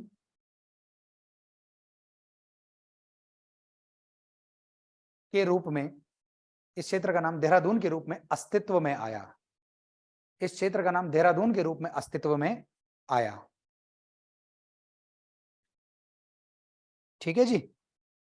और एक कहानी आपको पता है कि द्रोणाचार्य वाला एरिया था, द्रोण क्षेत्र इसको बोलते थे, द्रोण नगरी भी, नगरी हटा दो, द्रोण क्षेत्र हो गया, क्षेत्र नगरी एक ही तो बात हो गई, नगर या क्षेत्र, तो द्रोण क्षेत्र बोलते थे, उसके बाद दून क्षेत्र हो गया, दून क्षेत्र, दून क्षेत्र, और फिर देहरादून क्षेत्र, देहरा और दून। तो कुछ लोग बोलते हैं कि द्रोणाचार्य के निवास या आश्रम होने की वजह से इसका नाम पड़ गया आपका दून, तो हो गया देहरादून। चलिए, अब नाम वाम सब कर लिया, इसकी पूरे इतिहास खंगाल लिया हमने। अब आएंगे हम फैक्ट्स के ऊपर। फैक्ट्स हैं, इसमें कोई कहानी नहीं, हो सकता मजा ना आए, तब लिखना शुरू करो। लिखो पॉइंट, देहरादून में, देहरादून जिले में 2 नगर निगम है। यहाँ पे 2 नगर निगम की एक ही है? पक्का 2 है? नहीं यार, ये तो मेरे गलती से बोला गया। कितने हैं? 2 है ना? हाँ ठीक है, ठीक है, डगमगाना नहीं है। जैसे मैं कंफ्यूज कर रहा हूँ, एग्जाम भी ऐसे कंफ्यूज करता है आपको। नहीं नहीं नहीं नहीं, ऐसा नहीं है। कैसे? 4 ऑप्शन दे दिए उसने, एक पता था आपको कि हो सकता है, और देखा दूसरे वाले, भाई यार ये भी तो लग रहा, फिर ये भी लग रहा है। तो काश ऐसा होता कि अगर हमें 2 लग रहे हैं तो हम 2 गोले भर पाते, और एग्जामिनर को बोलते देख इन दोनों में से कोई एक है, एक सही कर देना, पर नहीं होता ऐसा। तो देहरादून, क्या बोला मैंने? देहरादून जिले में 2 नगर निगम, 2 नगर निगम मौजूद हैं। और डैश करके क्या लिखोगे? नाम बताओ आप उनके। हाँ, मसूरी, एक तो देहरादून, देहरादून है ना, देहरादून नहीं, गढ़वाली में बोलना है, पहाड़ी में बोलना है, देहरादून। और दूसरा यही पहाड़ी में बोलना है, ऋषिकेश, ऋषिकेश नहीं, ऋषिकेश। ठीक है, तो ऋषिकेश हाल ही में बना था, 2-3-4 साल पहले। अब देखो, एक हो गया देहरादून। जब ऋषिकेश में आएंगे ना, हम ऋषिकेश पॉइंट को उठाएंगे, हेडिंग डालेंगे ऋषिकेश को, तो हम ऋषिकेश के बारे में डिटेल में लिखेंगे। फिलहाल हम नगर निगम डाल रहे हैं कि इस जिले के अंदर 2 नगर निगम मौजूद हैं, देहरादून और ऋषिकेश। ठीक है, हाँ, लेकिन कोटद्वार तो पौड़ी में है ना, नहीं समझ रहे? ए लाटा, क्या हुलू, है ना? ठीक है, नशा मुक्ति केंद्र भेजना पड़ेगा इनको। अरे मजाक कर रहा हूँ सौरभ, नाराज मत होना यार, है? नाराज तो नहीं होगा, गुरुजी से नाराज नहीं होना, ठीक है? तो हाँ, देहरादून और ऋषिकेश 2 नगर निगम इस जिले के अंदर मौजूद हैं। अगर एग्जाम में क्वेश्चन आएगा ना डायरेक्ट, देहरादून जिले के अंदर कितने नगर निगम मौजूद हैं? 2, 4, 3, 1, तो 2। और नाम पूछे तो देहरादून, ऋषिकेश, ऋषिकेश में हम डाल देंगे डिटेल इसकी। फिलहाल अब लिखो, अब लिखो आप लोग, क्या अगला पॉइंट लिखो, देहरादून नगर निगम हेडिंग, इसका जानकारी लेंगे ना, कब बना, ये क्या, कैसे बना देहरादून नगर निगम, देहरादून नगर निगम। तो देखो, एक बात हमेशा ध्यान रखना, कोई भी जगह नगर निगम बनने से पहले नगर पालिका होता है आमतौर पे, कोई डायरेक्ट नगर निगम नहीं बन सकता। नगर निगम बड़ा चीज है, बड़ा, देखो जनसंख्या का सीन है टोटली। जब आप पॉलिटी पढ़ोगे ना, तब हम वहां पे स्थानीय निकाय यानी कि लोकल बॉडी जब पढ़ेंगे, लोकल गवर्नमेंट को पढ़ेंगे जब हम, तो नगर पंचायत, नगर निगम, नगर पालिका, इन सबको पढ़ेंगे, ग्राम पंचायत को पढ़ेंगे, है ना, जिला पंचायत को, क्षेत्र पंचायत को पढ़ेंगे, वहां पे ये सारा क्लियर हो जाएगा। अभी उस आंकड़े में या उस नंबर में जाके नहीं घुसना, बस इतना ध्यान रखो कि नगर पंचायत जनसंख्या में छोटा होता है, 5-1 हजार की संख्या नगर पंचायत बन जाता है। नगर पंचायत छोटा होता है, फिर उससे बड़ा होता है नगर पालिका, जनसंख्या मैटर करती है, और जब जनसंख्या और ज्यादा बढ़ जाए तो नगर निगम बन जाता है। एक रफली बता रहा हूं, रफ बता रहा हूं, 50-1 हजार जनसंख्या हो, 50-1 हजार लोग हो तो नगर पालिका, और फिर 50 हजार से ज्यादा हो, 1 लाख के आसपास हो जाए या 50 हजार से ज्यादा हो, नगर निगम बन जाता है। मतलब जनसंख्या का मैटर है पूरा। अगर किसी जगह की जनसंख्या बढ़ती चली जाएगी, पहाड़ों में भी जनसंख्या बढ़ेगी किसी क्षेत्र की, वो नगर पालिका है तो नगर निगम बन जाएगा उस टाइम बाद, जनसंख्या के हिसाब से होता है ये। तो नगर निगम अगर देहरादून बनाए तो उससे पहले नगर पालिका तो रहा ही होगा। तो नगर पालिका बनाया गया, इसको कब बनाया गया पहले ये लिखेंगे, फिर नगर निगम कब बना ये लिखेंगे, थोड़ा इसको समझना, और एग्जाम के लिए वेरी इंपॉर्टेंट पॉइंट्स हैं तो लिखे जरा इसके बारे में। 1967 में 1967 में देहरादून को नगर पालिका बनाया गया। 1967 में देहरादून को नगर पालिका बनाया गया। 1967 में देहरादून को नगर पालिका बनाया गया। 1967 में देहरादून को नगर पालिका बनाया गया। अगली डेट बड़ी इंपॉर्टेंट है, नगर निगम वाली। अगला पॉइंट 21 अक्टूबर, कौन सा 21 अक्टूबर, भाई अक्टूबर का बड़ा रोल हो रहा है देहरादून में, पहले भी हुआ था, घोषणा भी अक्टूबर में हुई थी। 21 अक्टूबर 1998, 1998, 21 अक्टूबर 1998, यानी कि कई तरीके के क्वेश्चन बन सकते हैं। क्या नगर निगम देहरादून राज्य के गठन से पहले ही बन गया था? राजधानी बनने से पहले ही क्या नगर निगम बन चुका था? बन चुका था, 2 साल पहले ही बन रहा है लगभग, है कि नहीं है? तो 21 अक्टूबर 1998 को देहरादून को नगर निगम बनाया गया। 21 अक्टूबर 1998 में देहरादून को नगर निगम बनाया गया। अब क्या होता है ना, देहरादून जब नगर निगम बना तो देहरादून किस मंडल का हिस्सा था? देहरादून जब नगर निगम बना तो किस मंडल का हिस्सा था देहरादून? गढ़वाल मंडल कि मेरठ मंडल? मेरठ मंडल। क्या हुलू, क्या होगा? 1975 में देहरादून गढ़वाल मंडल का हिस्सा बन चुका है, तो 98 में नगर निगम बन रहा है। तो किस मंडल के अंदर मौजूद था उस समय देहरादून?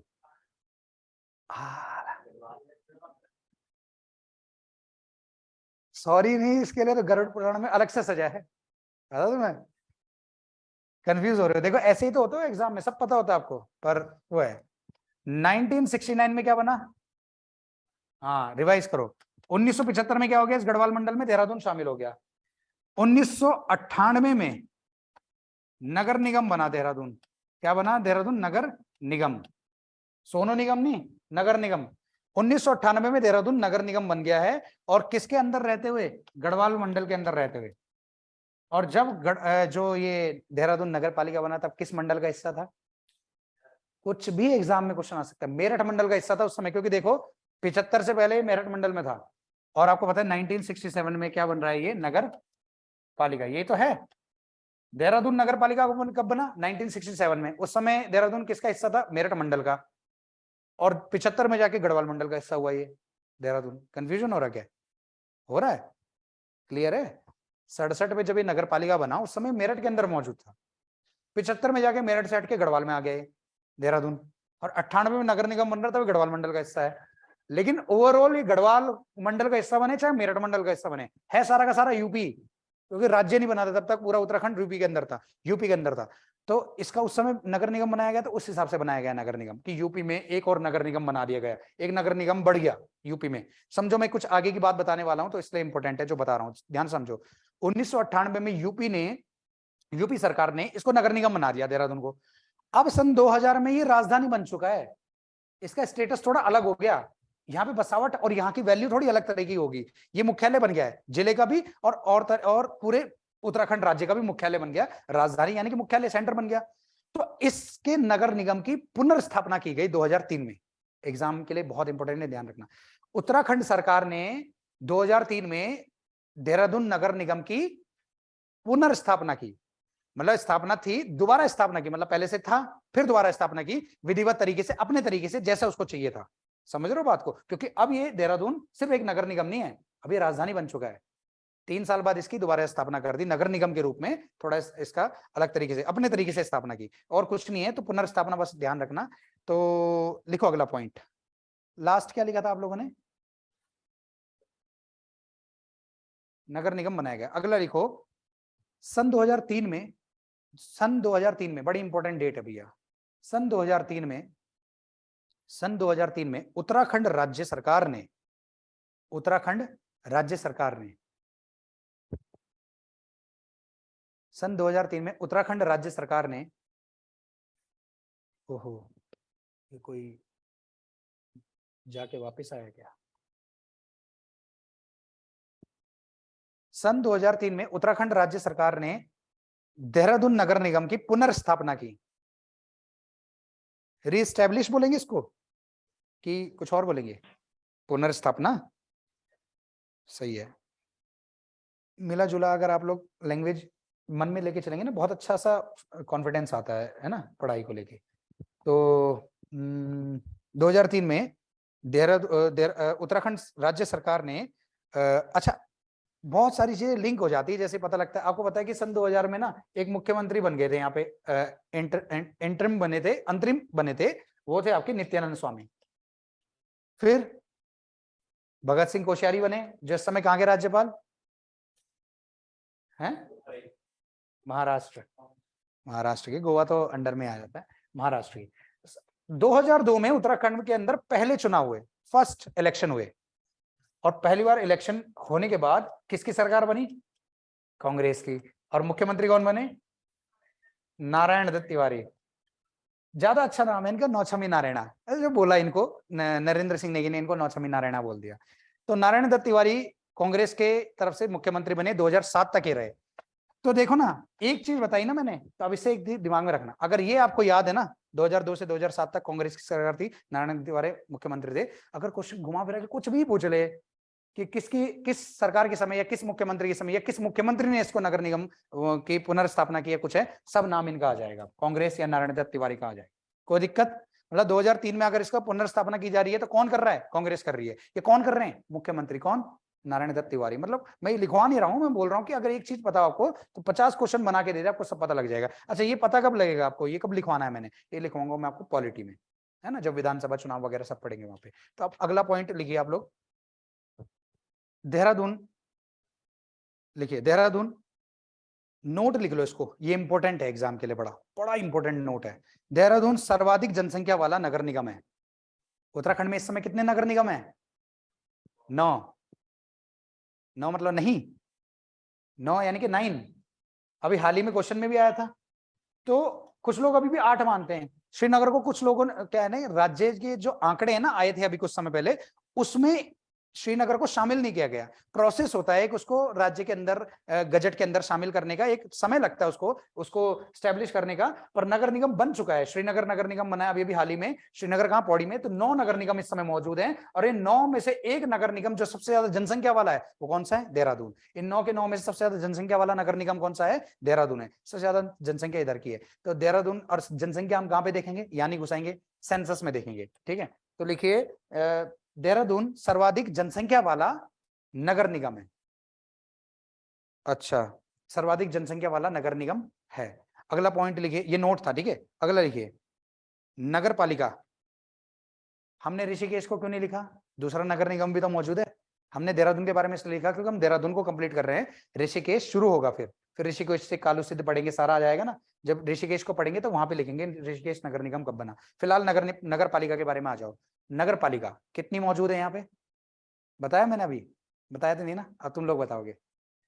एग्जाम्पल ऐसे दे देते हैं, आप सोचोगे एग्जाम में ये बिना पढ़े क्वेश्चन आ गया और आप लोग गैस कर रहे हो, तो देखते क्या गैस करोगे।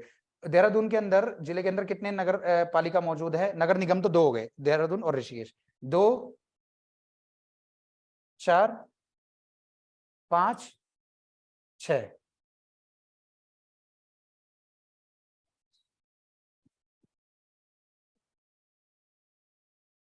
कोई और गैस कर लो, एग्जाम में क्वेश्चन है, देखते हैं किसका सही निकलता है, किसका तुक्का लगेगा, किसका माइनस मार्किंग में जाएगा। आप बताओ, आपको क्या लगता है इनमें से?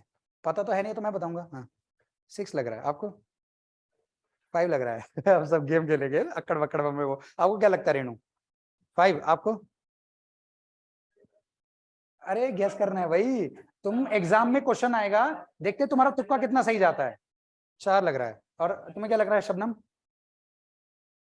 5 लगा लो, थोड़ा आधा पीछा, 4.5 भी लगा सकते हो आप। है आपको क्या लगता है नेगी जी? और आपको क्या लगता है? आपका नाम क्या है? अरुण, आपका पूरा नाम अरुण नगर कोटी? हिमाचल प्रदेश वाले लग रहे हैं मुझे कुछ कुछ। कहाँ से हैं आप? अच्छा ठीक है ठीक है। हमारे पास एक जिला और आ चुका है भाई, हम जिले गिन रहे हैं अल्मोड़ा, देहरादून, चमोली है ना, उत्तरकाशी, पौड़ी, टिहरी है ना, देहरादून हो गया, हरिद्वार भी हो गया। अच्छा तो अरुण जी आपको क्या लगता है इसमें से? गैस लगाओ। 4 लग रहा है, और तुम्हें कैसा है? और 4 सर, ठीक है। तो बिल्कुल सही बोला 4 वालों ने। और देखो एग्जाम में अगर एक क्वेश्चन आता है ऐसे होता है तुक्का ना, तो आपको ये देखना है कि आप अपनी गट फीलिंग ये पहचानना है कि हमारी गट फीलिंग क्या होती है, क्या हमारा जो अंदर से आ रहा है आवाज आ रही है कितनी सही है कितनी गलत है। देख रहे हो कितनी गलत है। और अभी अभी धीरे धीरे कॉन्फिडेंस आएगा। 4 वालों का भी तुक्का था, 5 वालों का भी तुक्का था। अच्छा 4 लिखते टाइम ना मैं जानबूझ के, यार मैं अपना गेम खोल रहा हूँ वैसे, 4 लिखते टाइम में जानबूझ के सोच रहा था, तुमने देखा होगा ऐसे किया मैंने वहां पे ना। तो मैं कई बार ऐसे बेवकूफ बनाता हूँ, ध्यान रखना मैं बहुत खतरनाक मास्टर हूँ। तो लिखो 4, और नाम भी लिखेंगे हम इनके। देहरादून जो जिला है इसके अंदर 4 नगर पालिकाएं हैं। उन क्षेत्रों के नाम, वो कौन से एरिया हैं 4 नगर पालिका? तो एक का नाम तो मेरे मुंह से वैसे ही छूट गया था, मसूरी।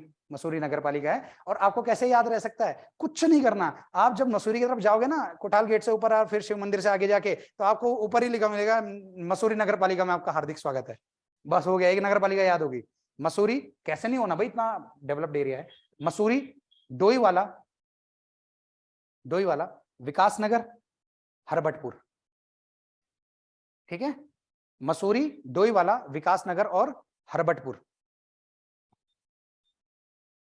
तो प्रिय विद्यार्थियों, नगर पालिकाओं की स्थापनाओं का ऐसे कोई डिटेल आएगा नहीं, क्योंकि नगर पालिकाएं तो थोड़ी छोटी चीज है, और ये सब तब बनने लगा था जब हमारा राज्य बन गया था, तो इसका इतना कोई आएगा नहीं डिटेल में। नगर निगम जरूर ध्यान रखना, क्योंकि नगर पालिकाएं तो 47-48 मौजूद है ना, पर टोटल पूरे उत्तराखंड की सारे जिलों में ना। लेकिन नगर निगम 9 है मामूली से, उनकी डेट वगैरह सब पूछा जा सकता है, तो इनका हम डिटेल लिखेंगे। नगर पालिका का नहीं रखेंगे दिमाग में, नहीं तो बहुत कंफ्यूजन हो जाएगा, फालतू हो जाएगा। नहीं तो मिलेगा आपको, सब मिल जाएगा नेट पे। नगर पालिकाएं मैं एग्जैक्ट, मेरे को नंबर नहीं पता, मैं इसको अभी नहीं बताऊंगा, देखता हूँ मैं, कल वाल को बता दूंगा, ये देख लेना आप लोग, होगा कुछ नंबर देख लेना, तो वो मैं बता दूंगा आप लोगों को। हमने यहाँ तक कर लिया, अब हम ऋषिकेश से शुरू करेंगे। नगर पालिका लिए नगर निगम लिख लिए, तहसील हम लास्ट में लिख लेंगे इसकी, या कल पहले तहसीलें लिख लें, ऐसे कर लें। इसके अंदर कितनी तहसीलें मौजूद हैं, कौन कौन सी, उनके नाम थोड़ा पता। देखो एग्जाम में तहसीलें पूछेगा नहीं कि ये तहसील किस जिले के अंदर आती है, लेकिन क्या होता है ना कि अगर आपको पता है तो एक दिमाग में आपको जिले की हल्की हल्की नॉलेज है, कुछ भी आपके दिमाग में उससे कोई दूसरा क्वेश्चन आ रहा है, कुछ दिमाग में बन सकता है, तो हर जिले के अंदर मैं उसकी तहसीलों के नाम लिखवाऊंगा, और ब्लॉक्स के नाम भी, ब्लॉक्स के नाम नहीं लिखूंगा, तहसील काफी है, तहसील के नाम लिखवा दूंगा बस। और उसके बाद हम लोग ऋषिकेश से शुरू करेंगे, कल को ऋषिकेश पढ़ेंगे। कल पॉसिबली आपकी क्लास चलेगी, मैंने बोलता ना 18 को शायद छुट्टी हो सकती है, 19 की छुट्टी है आप लोगों की, मैं आपको पहले बता रहा हूँ 19 की छुट्टी है, मैं बहुत ज्यादा बिजी हूँ, 19 को छुट्टी। लेकिन कल आपकी क्लास शायद नहीं होनी थी, फिर भी थोड़ा बहुत है, मैं आप लोगों को ये मान के चलो कि ये क्लास होगी ही होगी, 90% चांस है, 10% शाम तक नहीं तो बता देंगे आपको, अपना नंबर मैनेजर साहब को दे देना, ठीक है।